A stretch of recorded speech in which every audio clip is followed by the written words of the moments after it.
intii aanu joognay si wanaagsan oo diiran ma naloo soo dhaweeyey waxaanu la kulannay madaxweynaha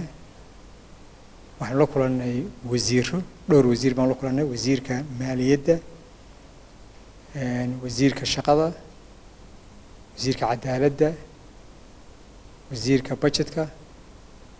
iyo wasiirro kale iyo madax kaleba wasiirka arrimaha dibadda dabcan cid kastaanu la kulannaana runtii waxaanu kula kulannay jawi wanaagsan oo saaxiibtinimo si heer saraa oo qadarin mudanna waa naloo soo dhaweeyey waddanka Jabuuti waa waddanaynu jaar nahay saaxiib nahay wax badan wada qaybsanno dad wada qaybsanno taariikh wada qaybsanno marka runtii waxaanu jecelahay anaguna inaanu saaxiibtinimada halkaa ka sii wadno oo sii xoojino insha Allah bidnillaahi alkariim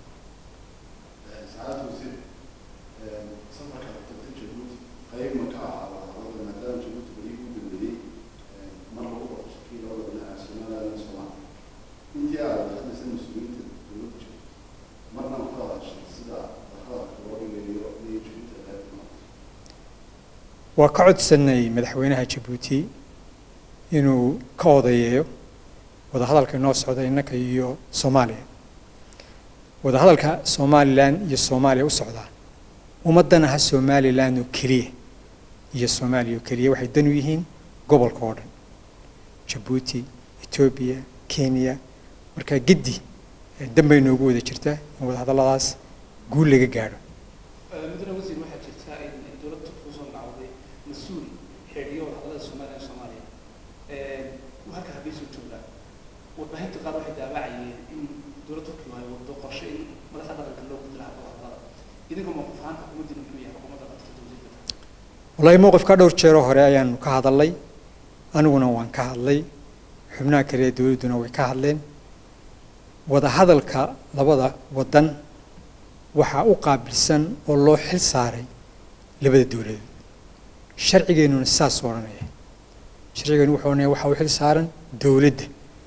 عد كلو وحل سارن وده هذا لازم ما جرت دولة يدا لا تشاني سدد كده هذه علماء تاعي هذه سلادين تاعي هذه عد كلا تاعي يدا لا تشاني سل لكن عد كلا أو يصهر فريسان يسوق وده هذا يسارن كاس ما جرت وزي واحد تسأل هذا تستيج سمعنا وقبل بدأ يشارك تاعي ما حد دورتي وترنتي ودما كله كم بايرين وحن بانو كبلونين جيبوتي وودن كي نوغدو يعني ودما دا نشارك نهاي ديارده waa nus saac weeye marka saaxiibtinimada deegaanka dhaxaysa awgeed ayaanu maxay raadayaan ayaanu tagnay kuwa kalena waa soo marayna insha Allah binnaar kariim Ethiopia waa marayna Kenya waa marayna